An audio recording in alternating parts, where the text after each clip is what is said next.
Commission হওয়ার পরের থেকে 2 দফা রাজনৈতিক দলগুলোর সাথে কাউন্সিল অফ অ্যাডভাইজারের মিটিং হয়েছে এবং এইটারই চলমান প্রক্রিয়ায় এই শনিবার থেকে আবার নতুন দফা আলোচনা শুরু হবে।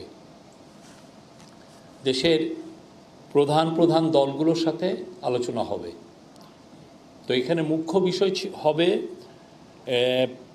সেটা হচ্ছে যে কমিশনগুলো যেটা হয়েছে, আপনারা জানেন 6টা কমিশন হয়েছে, এটার কাজের অগ্রগতি সম্পর্কে অবহিত করা হবে তাদেরকে এবং দেশের আইন শৃঙ্খলা বিষয়েও তাদের সাথে কথা হবে এবং তাদের পরামর্শ নেওয়া হবে।